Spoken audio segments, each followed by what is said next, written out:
नमस्कार दोस्तों, आज आपके लिए एक बहुत ही ज्ञानवर्धक कहानी लेकर आए हैं।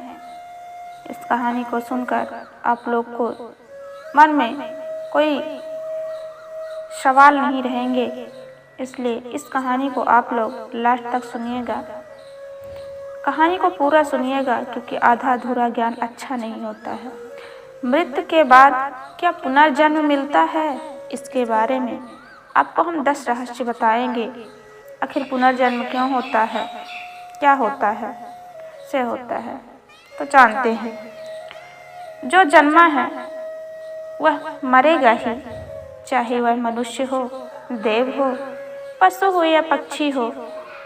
अगर जन्म लिया है तो मरना निश्चित है। ग्रहों और नक्षत्रों की भी आयु निर्धारित है और हमें इस सूर्य की पुनर्जन्म की धारणा सिर्फ भारत के धर्मों में ही पाई जाती है, जबकि पश्चिम के इस धर्म पर सिद्धांत को नहीं मानते हैं। परंतु सवाल यह है, क्या मृत्यु के बाद पुनर्जन्म मिलता है और पुनर्जन्म आखिर क्या होता है? 1 से 30 सेकंड में अगला जन्म। उपनिषदों के अनुसार एक क्षण के कई भाग कर दीजिए, उससे भी कम समय में आत्मा एक शरीर छोड़ तुरंत दूसरे शरीर का धारण कर लेती है। यह सबसे कम समय विधि, सबसे ज्यादा समय विधि है 30 सेकंड, परंतु पुराणों के अनुसार यह समय लंबा की हो सकता है, 3 दिन, 13 दिन, सवा माह। सवाल या सार, इससे ज्यादा तो आत्मा नया शरीर धारण नहीं कर पाती है। वह मुक्ति हेतु धरती पर भटकती रहती है, स्वर्ग लोक चली जाती है, मृत्यु लोक चली जाती है या अधोलोक में गिरकर समय गुजारती है। दूसरा सवाल, प्राणवायु से जुड़ा संबंध। सूक्ष्म शरीर को धारण किए हुए आत्मा का स्थूल शरीर के साथ बार बार संबंध टूटने और बनने का पुनर्जन्म कहते हैं। इसका उत्तर जन्म के उत्तर में ही छिपा हुआ है। दरअसल सूक्ष्म शरीर और स्थूल शरीर के बीच जो प्राण का संबंध स्थापित है, उसका संबंध टूट जाना ही मृत्यु है। उसका जुड़ जाना ही पुनर्जन्म कहलाता है। मरने के बाद मुक्ति भी जरूरी है। कर्म और पुनर्जन्म एक दूसरे के जुड़े हुए हैं। कर्मों के फल के भोग के लिए पुनर्जन्म होता है तथा पुनर्जन्म के कारण फिर नए कर्म संग्रहित होते हैं। इस प्रकार पुनर्जन्म के 2 उद्देश्य हैं। पहला यह कि मनुष्य अपने जन्मों के कर्मों के फल का भोग करता है, जिससे वह उसे मुक्त हो जाता है। दूसरा यह कि भोग के अनुप्रभाव प्राप्त करने के नए जीवन में इनके सुधार का उपाय करता है, जिससे बार बार जन्म लेकर जीव आत्मा विकास की ओर निरंतर बढ़ती जाती है तथा अंत में अपने संपूर्ण कर्मों का जीवन का क्षय मुक्तावस्था में प्राप्त होता है। दूसरे जन्म की जाति पुनर्जन्म के बाद मिलती है। कौन सी योनि? यह सभी सोचते होंगे कि जन्म को जाति भी कहा जाता है। जैसे उदाहरण के लिए वनस्पत जात, पशु जात, पक्षी जात और मनुष्य जात। कर्मों के अनुसार जीवात्मा जिस शरीर को प्राप्त होता है वह उसकी जात कहलाती है।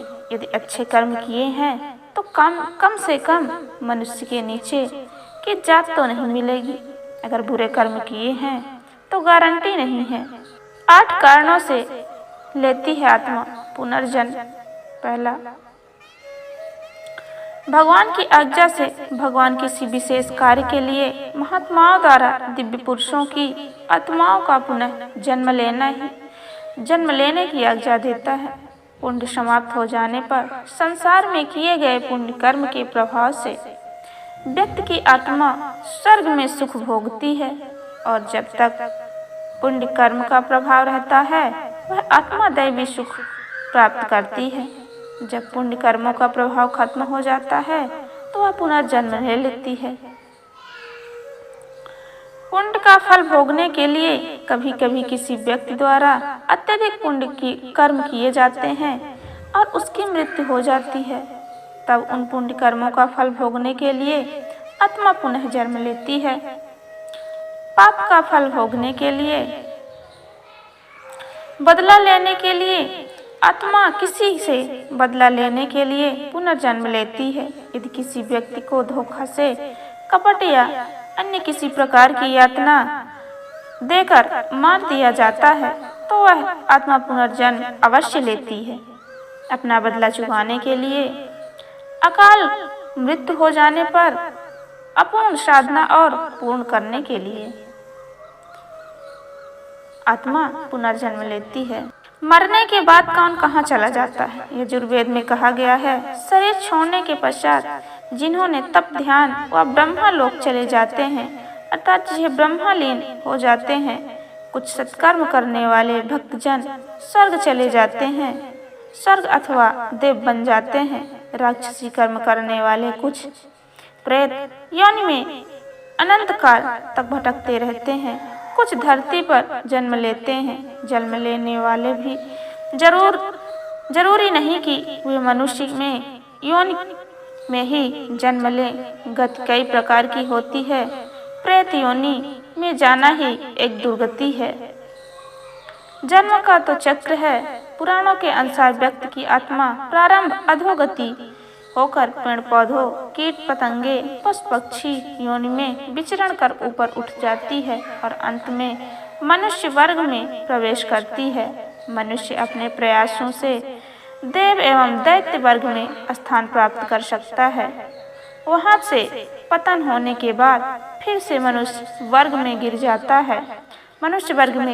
है। यदि आपने अपने कर्म से मनुष्य की चेतना के स्तर से खुद को नीचे गिरा लिया है तो आप फिर से किसी पक्षी या पशु की योनि में चले जाएंगे। यह क्रम चलता रहता है, अर्थात व्यक्ति नीचे गिरता रहता है। कर्मों से इंसान ऊपर उठता है, चला जाता है। तो हमारी कहानी आपको कैसी लगी, हमारी जानकारी कैसी लगी, आप हमें ज़रूर बताइएगा। धन्यवाद।